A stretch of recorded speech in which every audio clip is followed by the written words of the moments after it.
Hello and welcome to the Leadership in Construction podcast. I'm your host, Michael. And today I'm going to talk to you about communication and why it's extremely important as a leader to master the art of communication.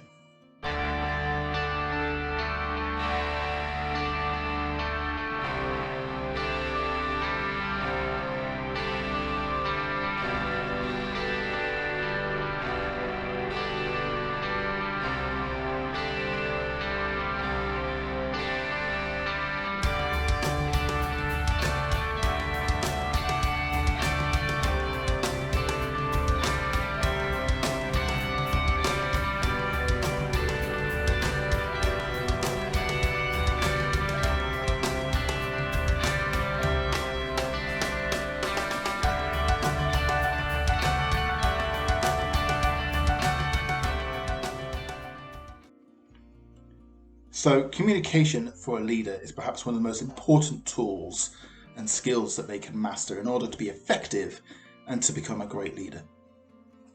If you can imagine that you are leading a team of people that are in charge of digging a trench, let's say it's 10 miles long, 1 meter wide and 1 meter deep. And you're going to go through 10 miles, different geology, you're going to come across service diversions and service crossings and whatnot. And so the group of people digging the trench, they have to be fully focused on that task in terms of making sure that meter by meter, mile by mile, that trench is the best trench that's ever been dug. That's their primary focus. You as the leader, you have to see what is ahead.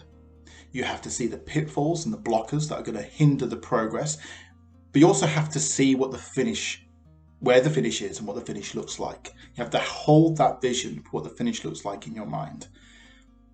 And having all that information about your blockers and the vision are nothing if you can't communicate that to your team. So if we take blockers for a start, if you can see a pitfall ahead, you need to be able to effectively communicate that to the team in advance so they have plenty of time in order to deal and adapt to that issue that's coming up. You may not have all the answers. Leaders don't have all the answers. But with your team and collectively, you can complete the task and solve the problems together. As a leader, you just need to be able to see where the challenges may come up ahead in plenty enough time to be able to communicate that with your people and that those and with yourself can solve that problem together. Holding on to that information isn't useful to anybody. If you are seen to be withholding information, that can actually be damaging against the trust, the people that have trust in you and you trust in other people. So don't hold on to the information that could potentially hinder progress and stop. And the second part is about vision.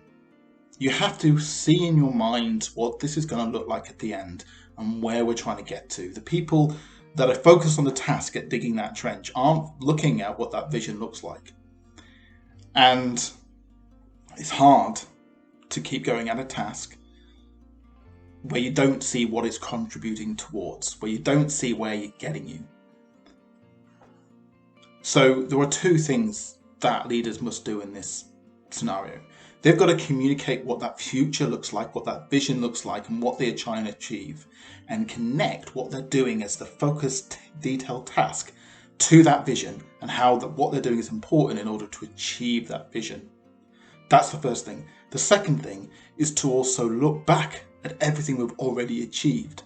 Look at all the good stuff. Look at all the things that where we failed, we learned from, and now we've developed a much stronger team and individuals because of it. So as I say, you've got to look forward, communicate that vision. You've got to look backwards and recognize where you started, where you come from, and the progress that you're making. And that helps to inspire and motivate the people who are focused on task. If you don't communicate these things, people get disgruntled and completely lose, well, why am I digging this trench? Why am I focused on this task? It's not helping anybody. It's not helping me. It's not progressing towards anything. So it's essential that we communicate to people why what they're doing is important for the vision, and to say, look how far we've come is absolutely essential. So that's two things that leaders need to explain to people. where blockers are, gather up that information, disseminate that information to people that can help solve the problem, communicate the vision of where we're going to, and how what they're doing in the ground is linked and connected to that future vision, and explaining and looking back at everything we've already done and the things that we've already achieved and how we're progressing towards that vision. I hope this has been helpful, and I hope you tune in next week for another episode of the Leadership in Construction Podcast.